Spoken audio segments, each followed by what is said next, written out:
Olá pessoal, bom dia. Bom dia. Me chamo Thomas, eu acho que só tem ela agora, né? De aluno novo, mas me chamo Thomas. Sou professor novo, entrei agora, recentemente, faz nem um mês. E estarei ministrando a disciplina Arquitetura de Computadores. Vamos dar continuidade, vamos para a nossa quinta aula. É, Nas aulas passadas, né, só recapitulando, vimos a história do computador, o ciclo de busca e execução, como funcionam os registradores, como calcular o desempenho do computador, né? Fizemos alguns exemplos. E hoje vamos continuar ainda fazendo esse estudo sobre as instruções dos computadores, como elas funcionam.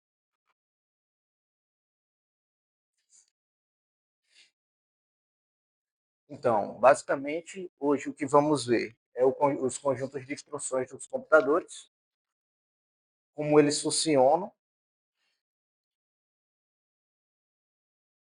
Então, primeiro a gente tem que ver que, como já víamos praticando sobre o conjunto de busca e instrução, existem algumas instruções que elas são utilizadas para fazer cálculos dentro dos nossos computadores. Com isso, temos que poder acessar a memória, né? E também cada instrução ela deve ter um formato específico. Então, as características de uma instrução de máquina, antes a gente estava vendo de maneira mais abstrata, assim, né? ADD, um registrador com outro e salva no terceiro. Mas como ela é formada dentro do computador especificamente. Então, a primeira característica são as operações que o nosso computador ou a nossa CPU pode executar. Então, eu tenho as instruções de máquinas, vimos no nível mais abstrato, por exemplo, ADD, sub, né, jump, e cada instrução dessa ela vai ter um número binário característico que corresponde a essa instrução. Por exemplo, temos sub, add, move, jump, que é pular, né?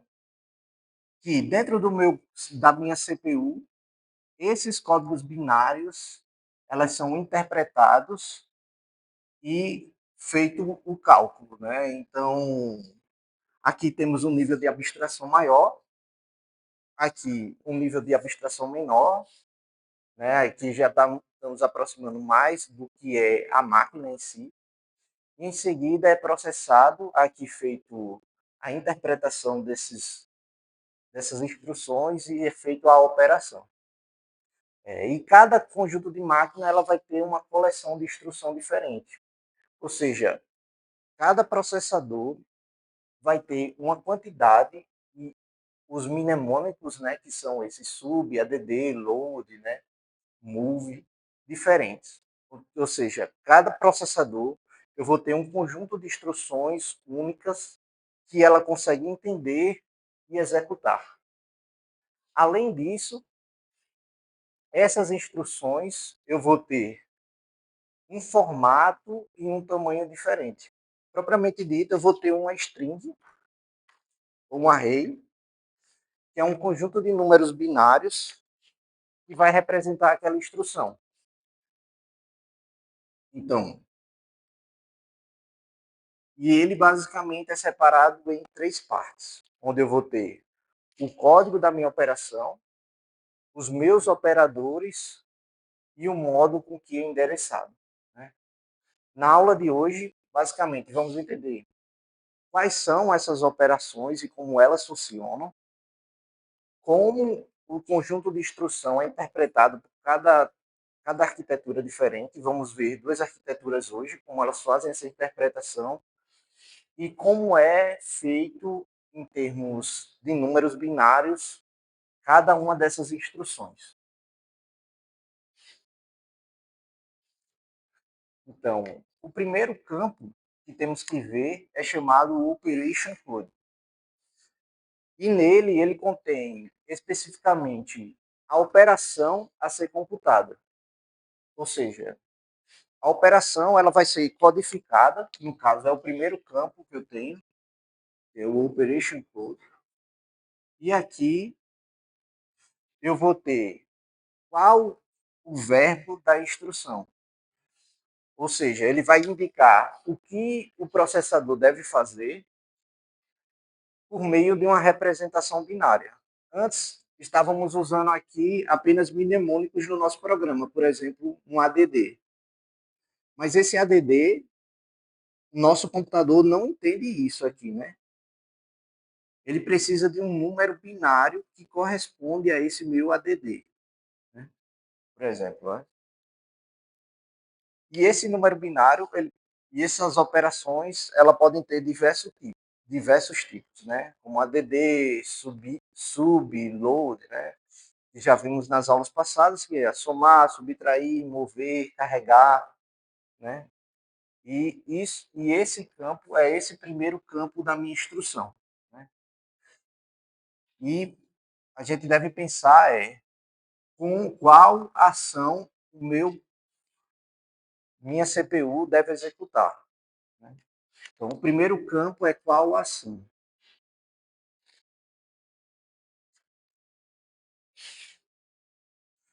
Já o segundo campo, como falamos de referência da operação, estamos falando com o que ou com quais valores a minha operação vai trabalhar. Então, ela pode envolver um ou mais operadores, fontes, né? No caso aqui é de onde vai vir as informações que vai acontecer a minha operação, né? E ela pode ter três naturezas, que já vimos antes. Ela pode vir direto dos meus registradores, que podem ser registradores especiais ou não. Né? Vimos que tem os registradores especiais, como o Program Counter, né? O IR. Ela pode vir direto da minha memória, algum endereço de memória. Aqui em registradores, aqui o endereço da memória específica, que pode ser uma memória volátil ou não. Pode ser a memória RAM, a cache, né? O a ROM, né? Como um HD. Ou pode vir de valores imediatos. Além disso, né, é comum também utilizarmos valores de entrada e saída. Porém, para minha CPU, quando utilizamos valores de entrada e saída, ela trata os valores de entrada e saída como fosse um endereço de memória. Então, ela não consegue diferenciar o que é um endereço de memória e o que seria um valor de entrada e saída para fazer as operações, né? Ou valores imediatos, como já vimos antes, né? Os valores imediatos, ao invés de eu falar de memória e posição de memória, né, como ponteiro, aqui eu estou falando propriamente dito de um valor. Por exemplo, se eu tiver ADD R1, 5, né? Então, estou adicionando 5 a R1 e salvando em R1, né? Esse valor aqui, chamado valor imediato. Imediato.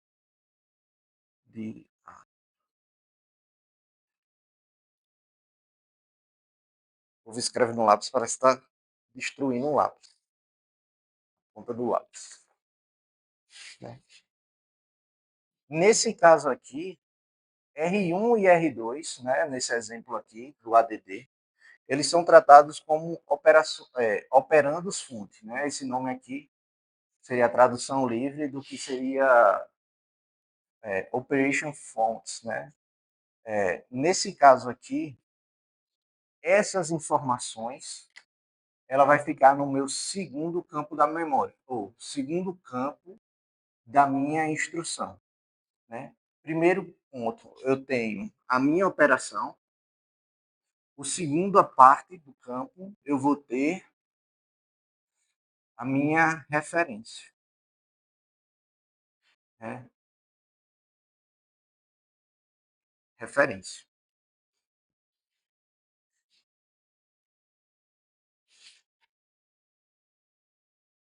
Não está afim de funcionar.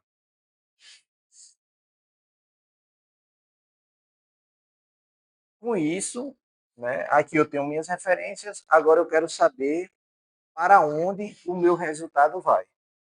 Então, por exemplo, o nosso terceiro campo é a nossa referência de resultado. E aqui de operação.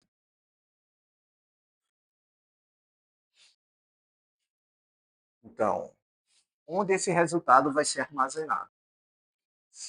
Vai ser em um registrador específico, né? Ou vai ser no endereço de memória. Né? Lembrando que a saída também é tratada como endereço de memória, né? Não só a entrada. Mas a saída, vamos ver mais para frente, ela é tratada como um endereço de memória.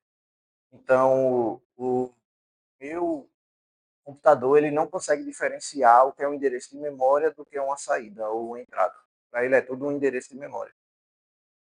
Então, o terceiro campo é para onde o meu resultado vai.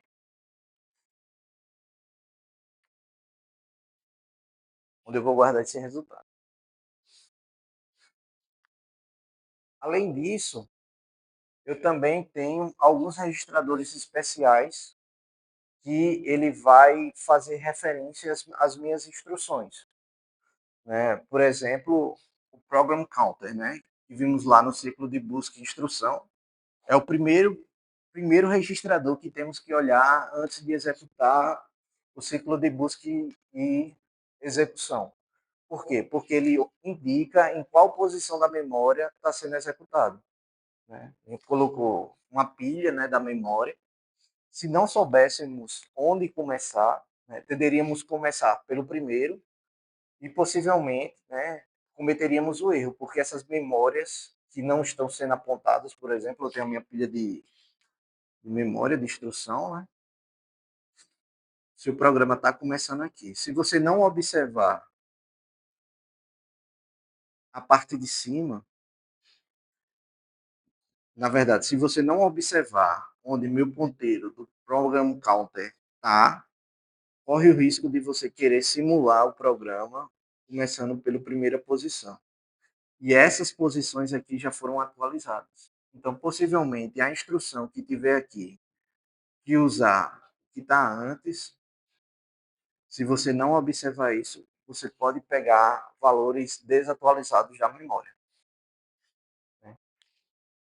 E essa referência da próxima instrução, ela é tida como qual será o próximo passo. Então, eu vou ter a operação, a referência de operação, em que vai ser executado, a referência do resultado, para onde ele vai, e junto com ela também, qual será o próximo passo, né, para o programa não se perder durante a execução. Com isso, temos o ciclo de instrução. Né? Antes nós vimos de maneira mais alto nível como se faz o ciclo de busca e execução. Então, eu tenho uma instrução, né? Vou buscar quais são os registradores. Se for um valor imediato, eu aloco direto no meu buffer. Né? Se não for um valor imediato e for um valor de um registrador da memória, posição da memória, eu tenho um buffer específico, um buffer não, eu tenho um registrador específico para armazenar aquela posição. Com isso, eu utilizo aquele valor para buscar na memória qual é o valor correspondente e daí fazer as operações com a loop. Nesse caso, para as instruções, funcionam mais ou menos parecido. Então, eu tenho a minha instrução, por exemplo, eu tenho o meu ADD, eu preciso decodificar que instrução é essa. Então, basicamente, minha CPU vai receber lá, sei lá, 0001. Opa, 01. 2 bits, né?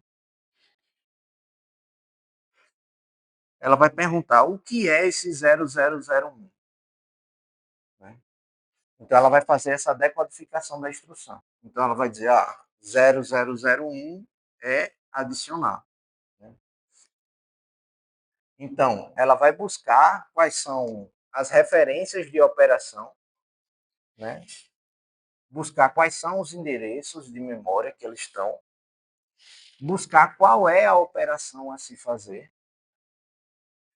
Eu executo, então isso aqui é cíclico, né? Como vimos antes. Eu não consigo, não tem buffer para todo mundo. Então, eu preciso fazer isso aqui de maneira cíclica, ou seja, calcular o endereço de operação, buscar quais são esses endereços, fazer a minha operação. Né?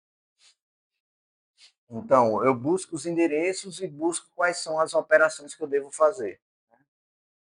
Uma vez que eu tenho os meus operandos, ou seja, já sei qual é a operação a se fazer e já sei com que valores devo operar, eu executo a minha operação, eu calculo a minha operação, né? E aqui também é cíclico por conta dos nossos registradores dos buffers, ou seja, você vimos nas outras aulas que quando ele calcula, ele limpa, recalcula, limpa, e com isso ele pode voltar para fazer um recálculo ou encerrar as minhas instruções, ou voltar para a próxima instrução. Então, isso aqui é cíclico, né? Cada instrução ele vai ter seu ciclo de decodificação, ele vai calcular quais são os endereços, nada mais, nada menos, se eu estou fazendo se eu tenho lá R1, que valor é esse que o R1 corresponde? Então, ele vai buscar esse endereço, carregar na memória o valor de R1. Né? Com isso, depois ele vai fazer as operações. E, por fim, ele vai buscar qual é a referência do meu resultado e salvar o resultado.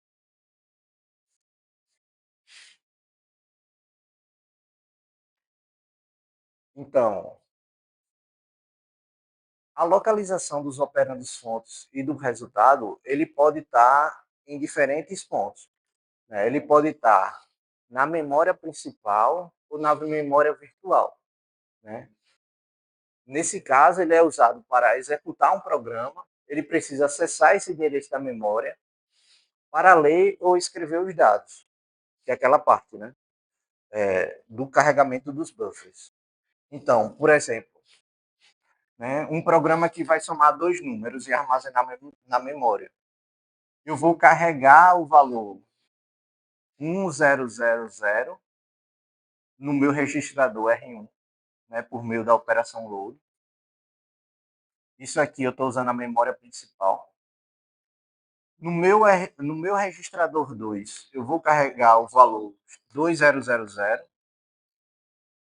Em seguida, eu vou realizar a minha operação. Ou seja, é uma operação que usa apenas dois termos.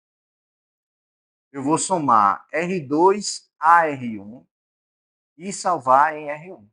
Lembra, né? Quando temos dois operadores, eu sempre faço a operação e salvo no primeiro. Por exemplo, se acontecer que, se esse valor aqui não estiver na memória principal, o processador usa uma memória virtual e um sistema operacional para buscar o dado no disco. Né? Isso aqui eu dei o exemplo lá do joguinho, né? Que quando a gente tem alguns requisitos de alguns jogos, você poderia usar o seu HD como uma forma de memória virtual. Não é uma memória RAM, mas você pode endereçá-la como se fosse. É isso que acontece. Então, se ele vai buscar esse valor, né, esse endereço lá, se ele não achar, ele vai depois buscar na minha memória virtual se tiver. Obviamente, se ele não achar em nenhuma das duas, vai dar erro, vai crashar o programa, né? Porque esse endereço inexistente.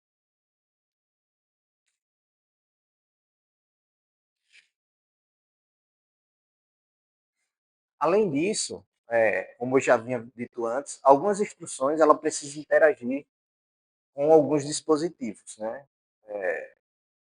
E para a minha CPU, as entradas e saídas do meu dispositivo, ela é tida como uma posição de memória. Ele não consegue diferenciar o que é memória e o que é entrada do dispositivo. Para ele é tudo um endereço de memória. Né? Por exemplo, se eu tenho um I/O que mapeia uma porta, né? seja lá qual porta for, ele lê desse dispositivo, por exemplo, usando a instrução IN, né? E carrega esse valor no meu registrador R1. Né? Aqui ele está usando um exemplo de uma porta serial. Preste atenção. Há uma diferença entre ler o dado de uma memória, ler um dado de uma porta que é referenciada como uma memória e carregar esse dado na memória. Né? Quando se vai ler, usamos esse operador aqui, esse mnemônico, que é INE. Já para mapear o que está para carregar esse valor na memória, vamos usar o load. Né? Por exemplo, eu posso ler da porta utilizando um IN, né? E também, ou posso tratar ele como o registrador trata a entrada ou a saída. Com posição de memória, também posso utilizar o load, né? E aqui eu destaquei. O endereço 0FF00 não é uma memória RAM, mas a CPU ela não sabe essa diferença. Ela não consegue perceber a diferença. Nessa informação aqui, ele só diz qual é a operação, quais são os operandos e aonde vai armazenar o resultado. Né? E essas operações, elas podem ser qualquer coisa, né? Desde que a CPU tenha um conjunto de instruções específicas para isso.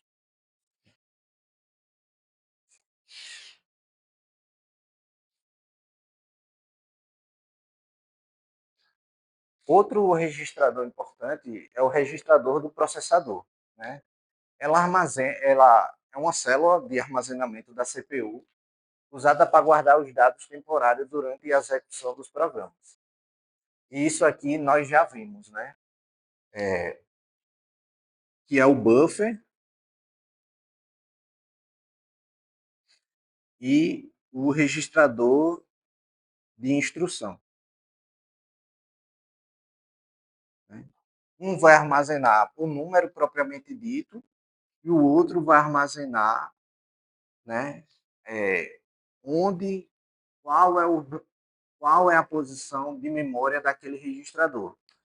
Que é o MBR e o tentando traduzir, MBR, Memory Buffer Register, e Memory Instruction Register. Então, dentro de cada CPU, então isso são memórias rápidas e por serem rápidas também são pequenas, né, são de baixa capacidade. Então elas são usadas para fazer justamente carregar essas pequenas informações, ou seja, qual é a posição e qual o valor que está sendo computado naquela instrução. Vamos ver mais para frente que as instruções elas são bastante curtas. Ela tem no máximo 3 operandos, no máximo, não passa disso. Então, obviamente, aqui eu preciso armazenar pouca informação para realizar uma instrução. E elas ficam fisicamente, né, próximas no sentido figurado, né, próximas realmente da CPU.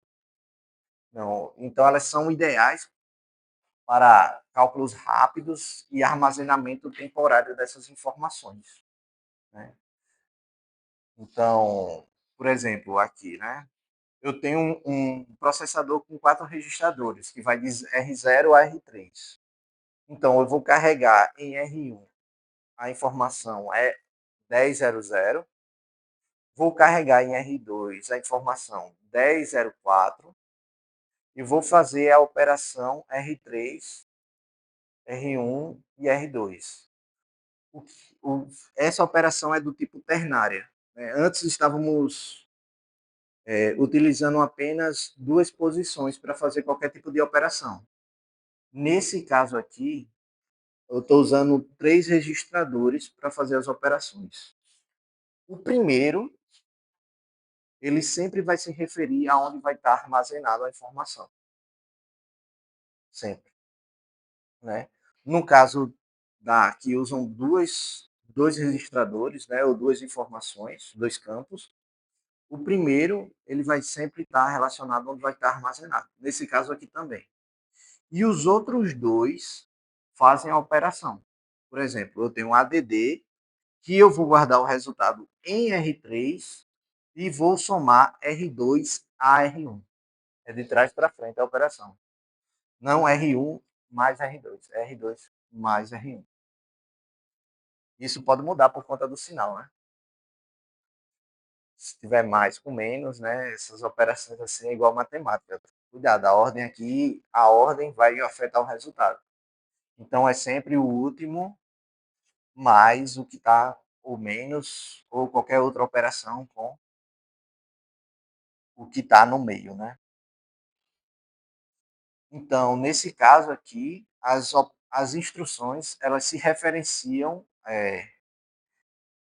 aos registradores diretamente pelo seu nome, né?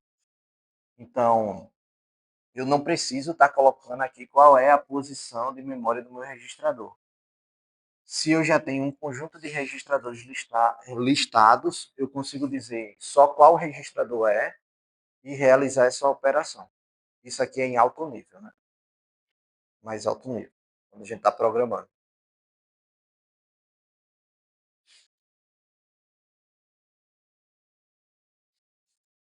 Já quando utilizamos o operador imediato, um valor codificado, o valor é codificado diretamente dentro da própria instrução, sem precisar de busca na memória ou registrador. Então, já vimos aqui, né? Por exemplo, eu posso carregar em R1 o valor de 10 diretamente. Então, isso aqui eu não estou me referindo à posição de memória, eu estou usando o próprio valor, né? Do mesmo jeito aqui para adicionar, né? E para fazer essa programação, esse símbolo aqui, né, o jogo da velha, o hashtag, sei lá, ela indica que se trata não de uma posição de memória, mas de um valor imediato que eu quero salvar dentro desse registrador. E observe aqui que eu não estou usando número binário para se referenciar ao valor imediato. Eu vou usando ele de maneira decimal mesmo. Porque essa conversão aqui do valor imediato é feita automaticamente, quando vai salvar na memória, né? Eu não preciso utilizar o valor dele binário ou hexadecimal, né? Então, nesse caso aqui, ele não acessa a memória ou qualquer outro registrador. Ele é feito de maneira imediata mesmo. E isso aqui é útil para constantes ou valores fixos dos programas que precisam ser usados rapidamente, né? Por exemplo, se eu tenho uma equação no meu programa, sei lá, uma equação de primeiro grau lá, a x mais b. E essa equação seria, sei lá, a temperatura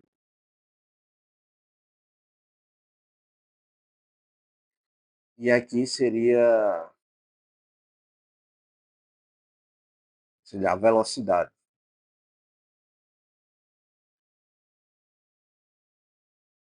Então, eu não preciso estar carregando na memória esses valores aqui. Eu posso usar operações com valores imediatos para fazer o cálculo da minha função de primeiro grau, né? E utilizar o valor de x como uma leitura, sendo um direto. Ela é útil para esse tipo de caso aqui, quando você precisa utilizar constantes dentro do seu cálculo. Por quê?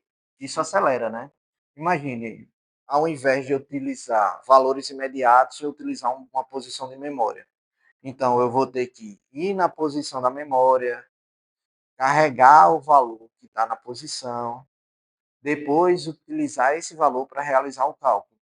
Então, eu já vou ter dois ciclos de clock nessa história. Com isso aqui, eu reduzo pela metade, né? Bom, só baixo carregar. Então, é esse tipo de coisa aqui, né, E no nosso caso, como é pequena escala, não faz tanta diferença. Mas quando você começa a crescer muito o seu programa, esses um de um ciclo vai fazendo centenas e milhares de ciclos. Né?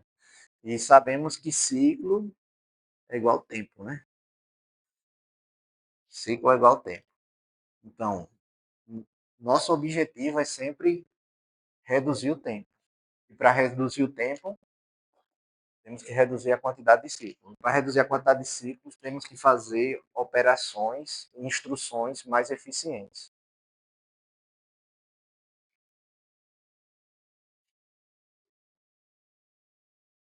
Com isso, né, eu tenho uma representação da minha instrução, como ela funcionaria. Né? Então, no meu primeiro campo, eu vou ter o Operation Code, né, que seria o verbo da instrução, propriamente dito. O que ela faz, né?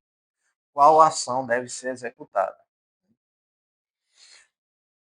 O segundo campo seria as quais as fontes com que a minha operação vai utilizar para fazer, seja lá o que for, que a instrução determinar. Né? E, por fim, eu vou ter o meu resultado. Onde será armazenado? Indica onde será guardado o resultado do meu programa, finalmente. Né? Além disso, além de indicar onde será guardado, ele também indica qual a posição, né, que o meu program counter vai estar, que seria qual o próximo passo.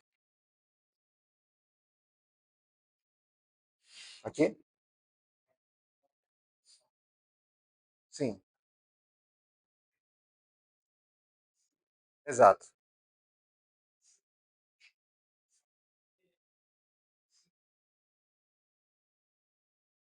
Cada arquitetura vai ter um conjunto de códigos diferentes. Por isso que lá naquele ciclo de busca, o primeiro passo é ele decodificar a instrução. Por exemplo, para nós é ADD. E sempre vai ser em alto nível, ADD. Porém, na arquitetura ARM, sei lá, é 101.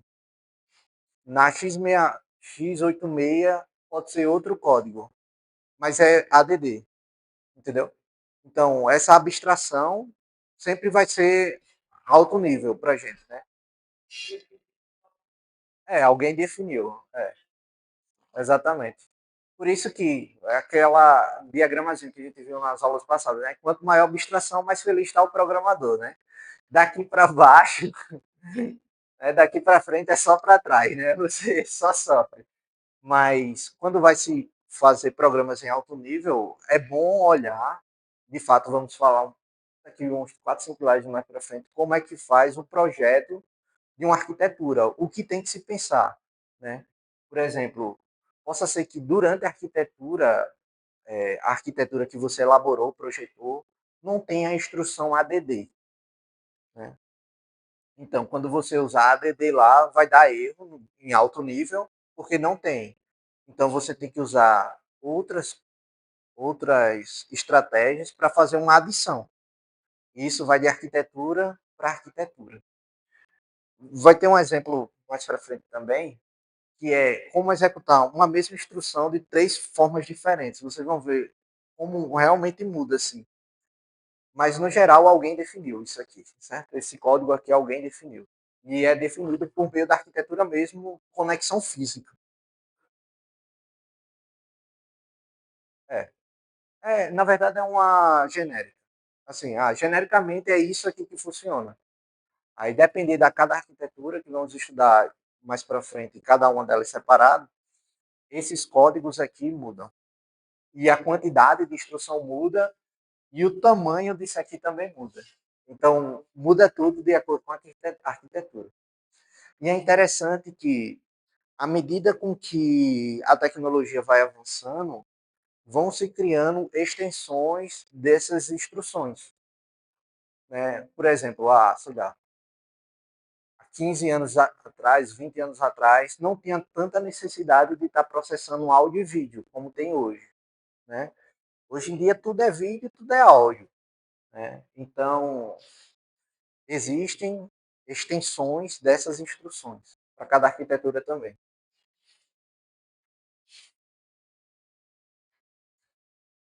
Por exemplo, além disso, né, além de usar esses ADD, né, sub, move, div e tal, eu posso utilizar mnemônicos de símbolos, que é o comum que a gente usa em programação, tipo C, Python, né? Não usamos sub ADD, né? Usamos mais, menos, né? Asterisco ou dois asteriscos para dizer que é exponencial, né? Divisão, né? Resto da divisão. Então, acho que MATLAB é esse símbolo aqui, não lembro mais, né? Não lembro se, eu não tenho certeza se é esse símbolo em MATLAB, mas eu acho que é para fazer exponencial. Né? E algumas arquiteturas nem exponencial tem. Né? Então você precisa, quando eu falo nem exponencial tem, eu estou falando no seu conjunto de instrução base, não tem esse exponencial. Você precisa criar um exponencial em assembly para poder fazer exponencial. Né? Então, é bem complicado, principalmente quando vai se trabalhar com esse tipo de projeto. Né? A gente, vamos pega qualquer arquitetura, vai dar certo. Mas você já viu quais os cálculos que você precisa fazer? Aí bota lá, preciso fazer exponencial. Não tem, então vou ter que fazer na mão o exponencial para fazer exponencial, ou multiplicação. Não tem multiplicação, só tem soma e subtração. Mas uma multiplicação nada mais é do que um conjunto de somas. Então você precisa, de alguma forma, interpretar em mais alto nível a instrução de multiplicação para transformar ela em um conjunto interativo de somas. Então, é bem complexo quando vai se falar de fato de projeto de arquitetura. Então, esses tipos de instruções, ela pode trabalhar de algumas formas, né? Ela pode trabalhar de fato fazendo o processamento dos dados, ou seja, por meio de aritmética, né? Que é o mais comum, lógicas booleanas ou operações de bits, que é chamados de words, né? Então, além de outros tipos de dados, né? Que entra long word, né? Long float, né? Unsigned int, né? Inteiro sem sinal, inteiro com sinal, né? Então, basicamente, ela pode fazer esse tipo de processamento de dados por meio de instruções aritméticas. O outro forma de fazer os tipos de instrução é por meio da movimentação dos dados entre os registradores e as memórias. Então, aqui eu tenho o move, o load, né? Então, aqui eu estou só movimentando os dados, não estou fazendo nenhum tipo de operação. Além disso, eu também tenho instruções que são dedicadas a trabalhar com entrada e saídas, né? Input, output, para transferir dados e programas, né? Então, basicamente, eu carrego um dado lá da minha entrada, faço esse processamento e recarrego o valor que foi processado em uma das saídas. E outro é por meio dos controles, né? Então, eu tenho instruções de teste para verificar valores, status da minha operação, instruções de branch, né, desvio condicional, por exemplo, se chegar em tal ponto, né, e tiver esse valor, faça isso. Então, ela pode pular, pegar esse ponteiro que está aqui e jogar para outra posição para realizar uma instrução, que é chamado do jump, né? Ou instruções de interrupção, né? Eu paro de executar isso, que nada mais que é um jump também. Eu interrompo a minha execução da instrução e vou executar por meio de prioridade. Então, as instruções ela pode estar também relacionada a esse tipo de controle. Então, basicamente, eu vou ter operações de dados, né? A movimentação dentro de armazenamento, né? Dentro de memórias e registradores, movimentação de dados relacionando a entrada e saída e relação de controle. Um exemplo clássico é essa operação. Por exemplo, eu tenho a seguinte operação: y é igual a A menos B dividido por C mais D vezes X vezes Z.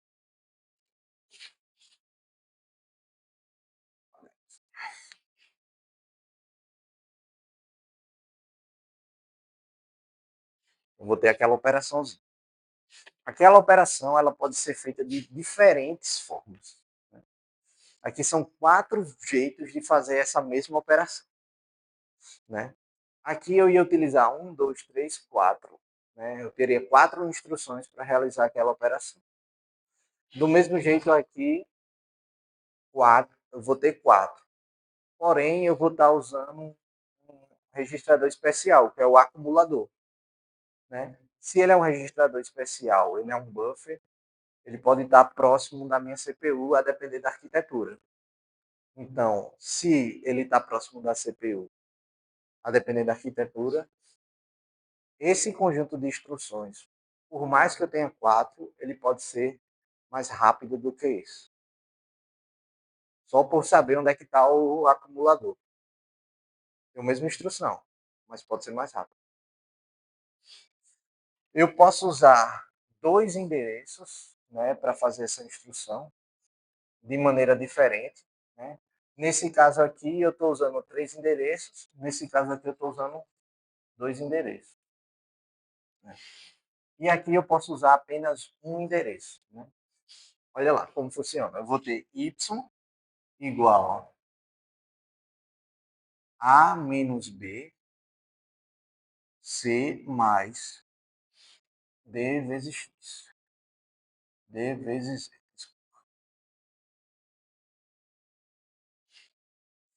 Por exemplo, primeiro, qual a operação que eu estou fazendo aqui?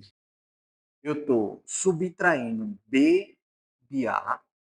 Eu vou pegar essa aqui e vou fazer aqui, certo? Vocês veem.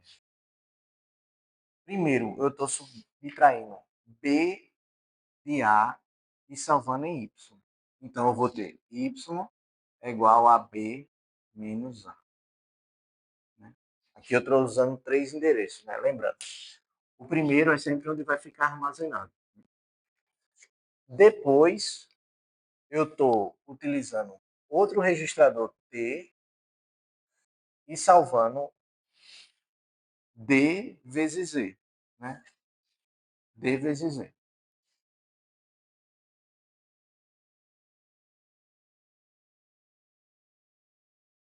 Agora, eu estou salvando em T a operação T mais C. Então, vou ter T é igual a T mais C, que T aqui seria D vezes Z mais C. Desculpa. Como? Não entendi. T igual a...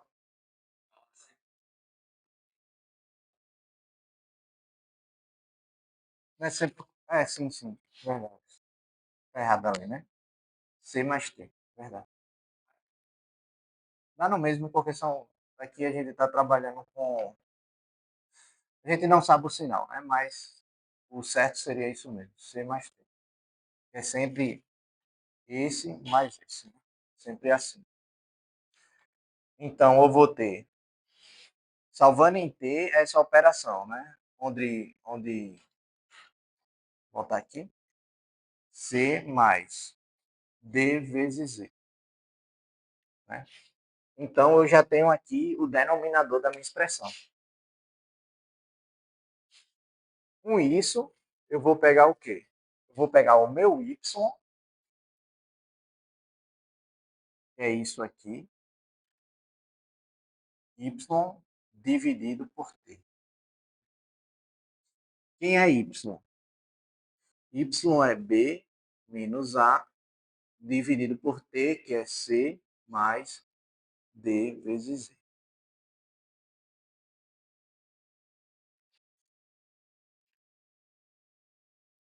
Então, eu utilizei 4 expressões, ou 4 instruções para realizar aquela operação lá. Se ao invés agora de eu utilizar 3 endereços, obviamente que tem seus custos, né? Aqui eu estou tendo que carregar valores em 3 endereços, né? Ao invés de usar 3 endereços, eu usasse 2 endereços, né? Então, eu vou carregar A em Y, depois eu vou, né? Eu estou movendo o valor de A para Y, né? Depois eu estou subtraindo de Y o valor de B, né? Então vai ficar Y menos B.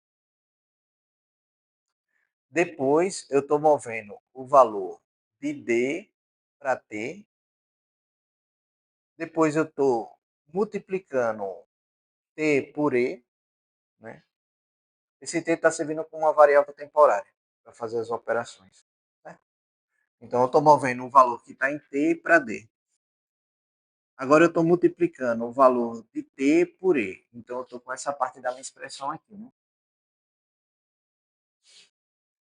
E em seguida eu estou adicionando a T o valor de C. E por fim, eu estou dividindo Y, que é essa operação A menos B, foi essa aqui que fizemos, dividindo por T, que é a soma mais a multiplicação, né? Então, eu posso utilizar 2 endereços, ou posso utilizar um endereço com um acumulador, né? Que basicamente seria um registrador especial, né? E nele iria sempre fazendo o acúmulo dos resultados. Então, eu somo, acumulo nele, né? Isso aqui tem que ter muito cuidado como você vai fazer isso. Por quê? Se você acumular de maneira errada a sequência, vai destruir sua equação.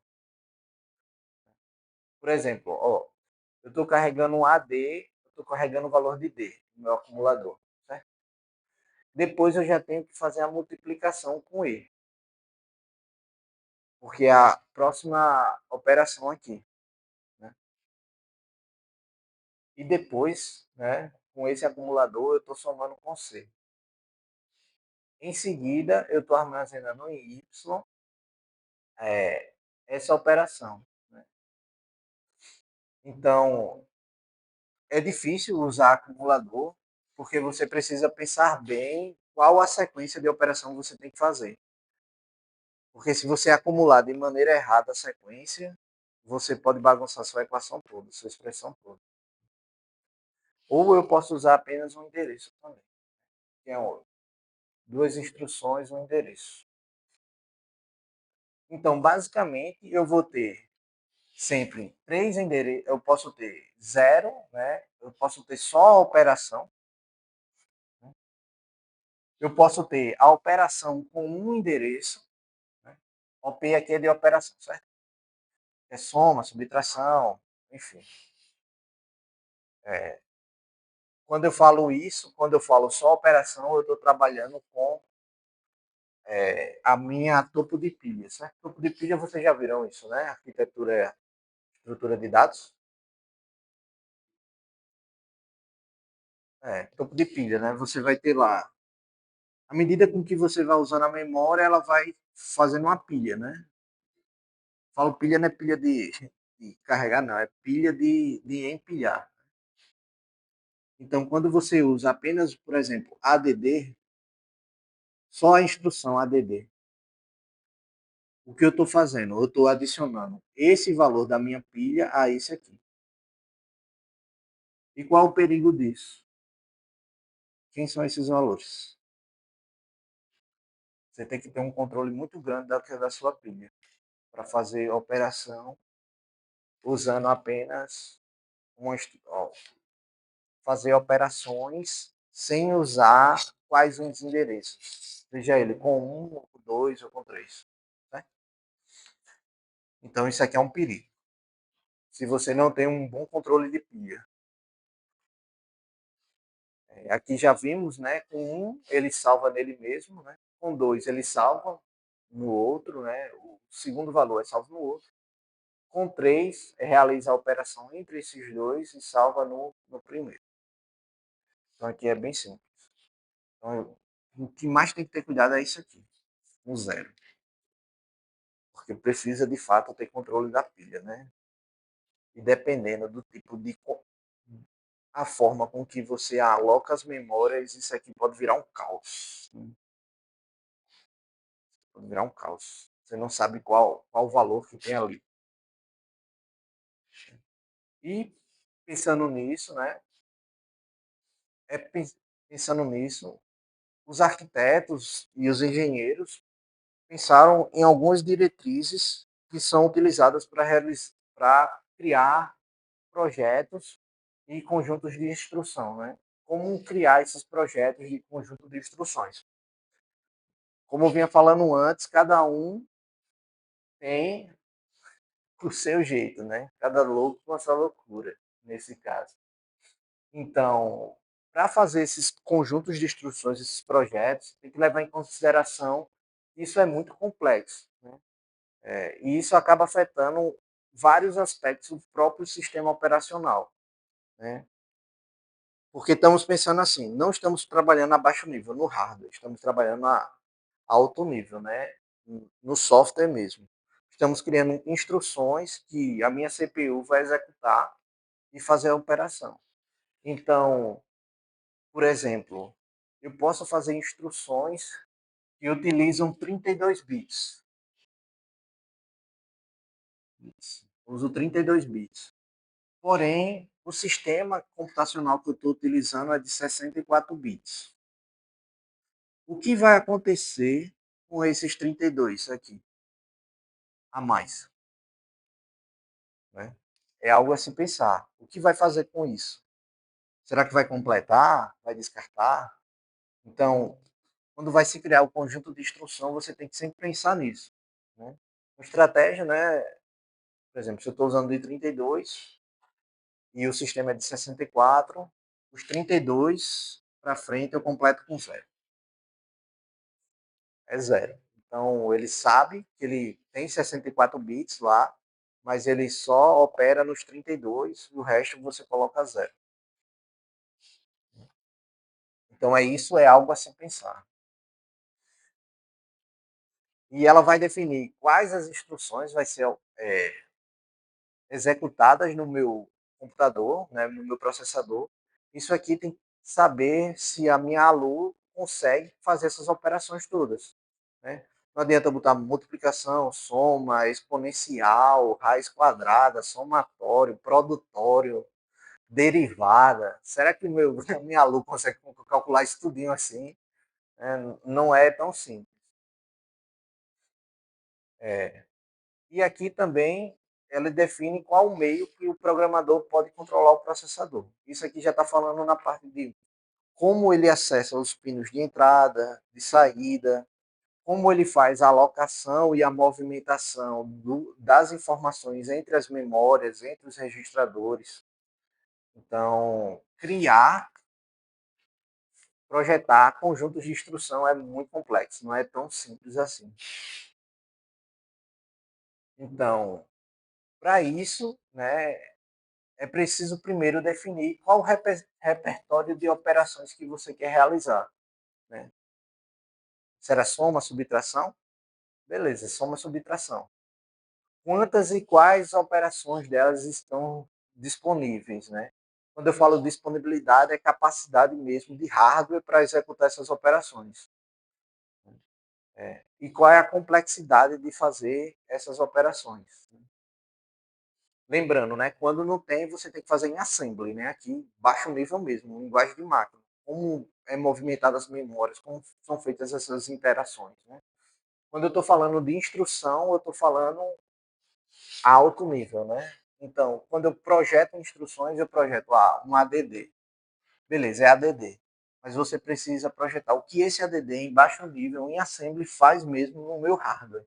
Como ele acessa as memórias, como ele movimenta esses dados. Então acaba sendo bem complexo. Outra coisa, quais os tipos de dados ele opera? Será que ele opera só com inteiro, só com float, com palavras? Né? Qual é a dimensão desses dados? É dados de 8 bits, 16 bits, 32, 64? Né? E por ter vários tipos de dados, as operações acabam sendo complexas de executar. Né? Por ser O que faz ela ser complexa é que, a depender do tipo de dado, eu posso ter uma operação diferente. Então, adicionar um int diferente de adicionar um float, como ele acessa a memória. Não só adicionar, né, mas aqui operações binárias, né, entre os registradores. Com isso, eu posso resumir basicamente. Por exemplo, eu vou me preocupar com o formato, né? Quais são os comprimentos dessa instrução? Quando eu falo comprimento da instrução, é aqueles campos, né? Onde eu vou ter o meu operando, né? As referências de operação e onde ele vai ser salvo aqui, né? A referência de resultado. Quais os números de endereços, o tamanho de cada campo desse aqui. Por exemplo, eu posso ter aqui, né, 2 bits. Se eu tenho 2 bits, eu vou ter 2. A segunda, eu vou ter 4 instruções.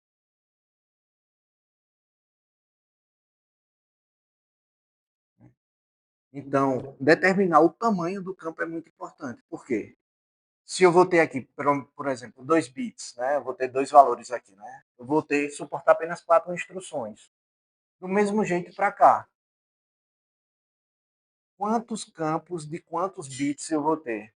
Eu posso ter 3, né? Normalmente o que trabalha com 3, vou ter 3 de 2 bits, né? E qual a referência aqui também?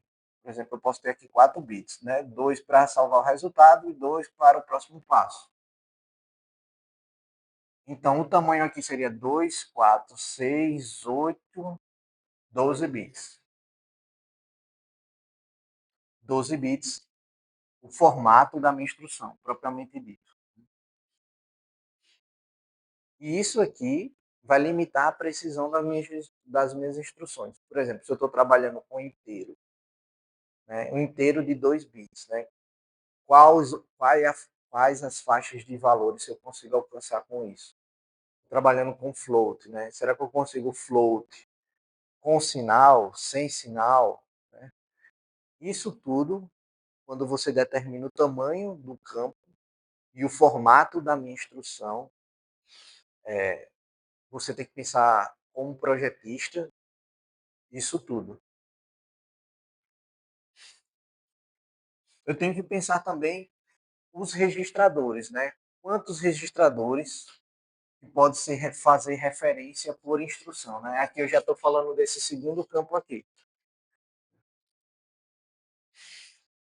Por exemplo, eu posso usar 3 registradores, 2 registradores.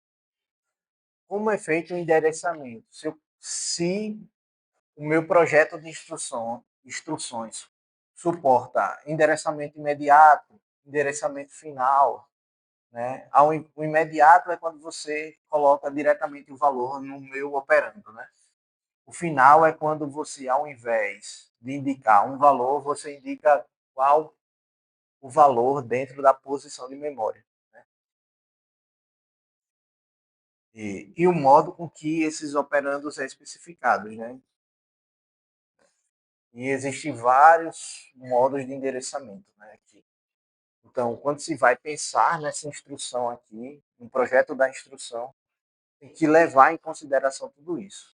Não só quando vai se pensar no projeto, mas quando vai se pensar em utilizar as instruções, né, de modo geral. Com isso, eu vou ter diferentes tipos de operando. Quando eu estou falando de operando, eu estou falando desse campo aqui do meio, né?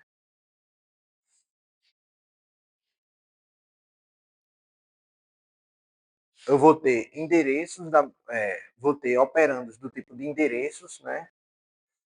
Ou seja, onde é que eu vou identificar em que posição da minha memória está, qual registrador eu vou ter, quais os tipos de números que ele é capaz de suportar. Será que ele é capaz de suportar inteiro, float, com casa decimal, representação em em notação científica, né? No caso, eu posso botar 1.5E3. Né? Ele vai entender o que é 1.5E3? Né? Será que ele não vai confundir isso, um ponto flutuante, um caractere e um número inteiro? Né? Isso aqui tem que se pensar.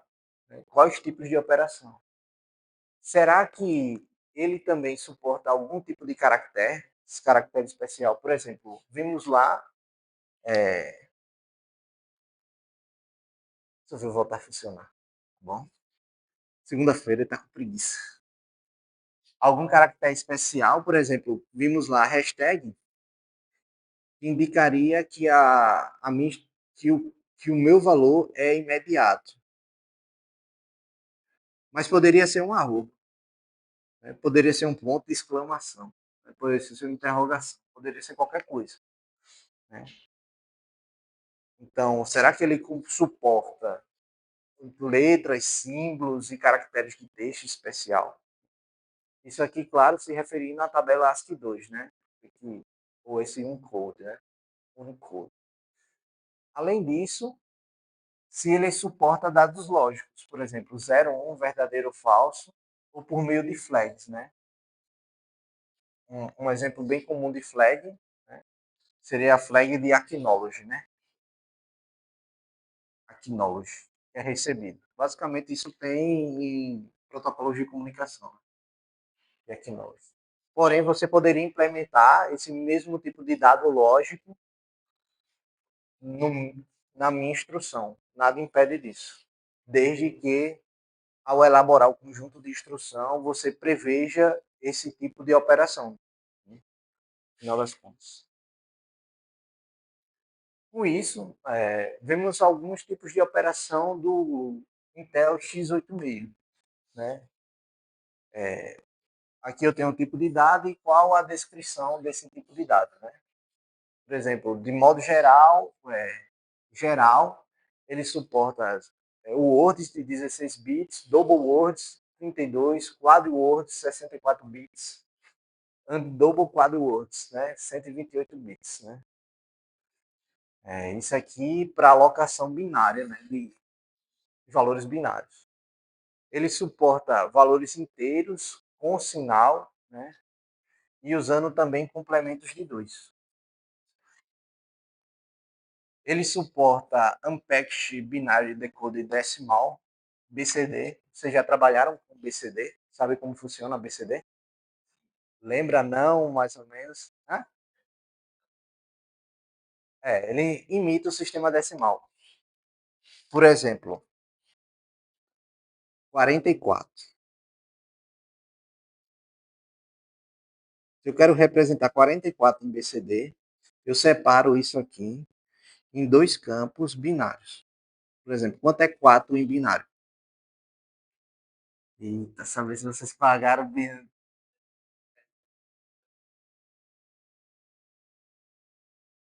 Como é?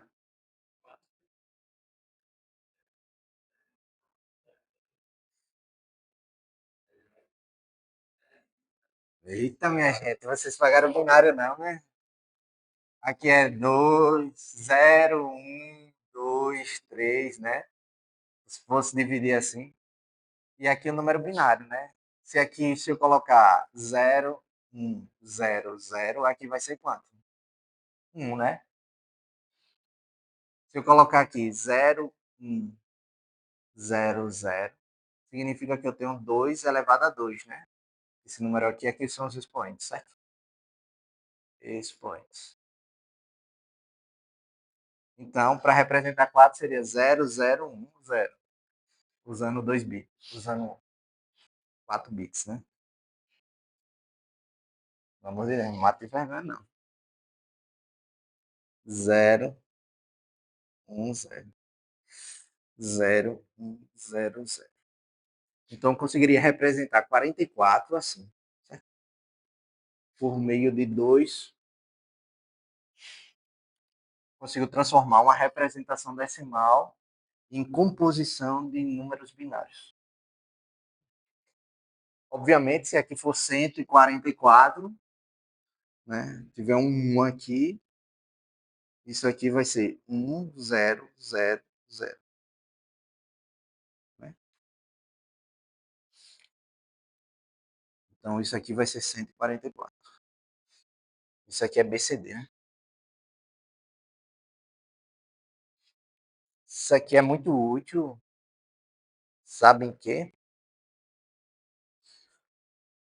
existe um instrumento chamado encoder, que é uma roda assim, e nela você vem gravando assim umas coisas, você consegue contar utilizando essas coisas aqui. Onde vou ter um sensor aqui, outro sensor aqui e outro sensor aqui, certo? À medida com que ela vai girando, eu transformo os valores que está aqui em valores binários, né? 3 bits, né? E eu consigo contar, vira um contador, tipo 1, 2, 3, e vai girando e vai contando 1, 2, 3, por meio de um disco perfurado. É um disco mesmo, cheio de furo assim. E esse disco, é, ele é mapeado no BCD. Você consegue, cada, cada raio dele é um valor de BCD diferente. Um bit do meu BCD diferente. Isso é encoder incremental, o nome dessa. Só curiosidade, não serve para. Que horas são? Vou passar. Já, já. Só terminar aqui. Falta 10, 20 minutos. Já você vai almoçar, tenha calma. Fazer diferente, hoje eu vou fazer chamada. Eu preciso decorar o nome de vocês.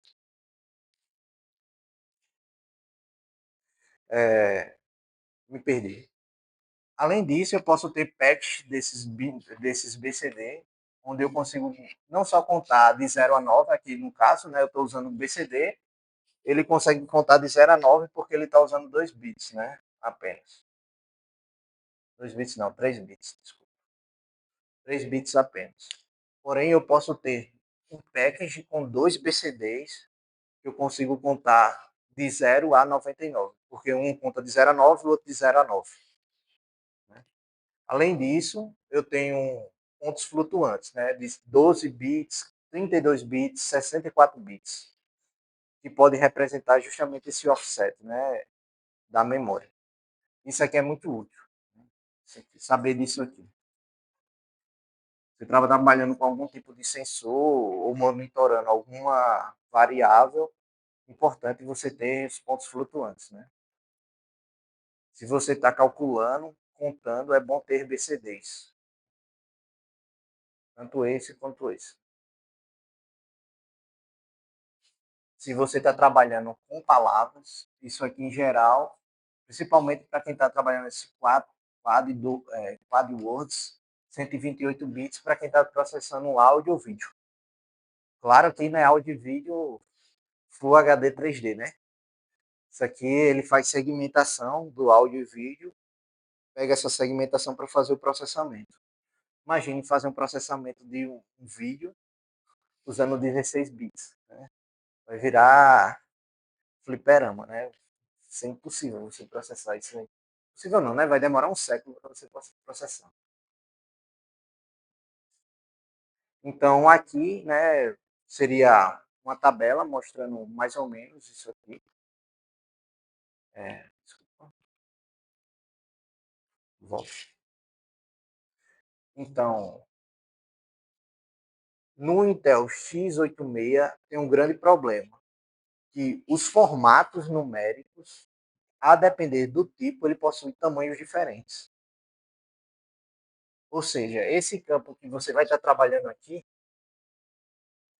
a depender do tipo de que você está trabalhando, do dado, ele pode ocupar 16 bits, 8 bits, ora ele pode ocupar 79 bits.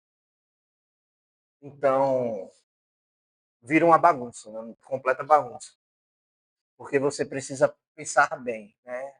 Como fazer essas instruções aqui. E, obviamente, quem projetou o x86 já projetou pensando nisso, porque isso são instruções nativas da própria arquitetura. Belezinha?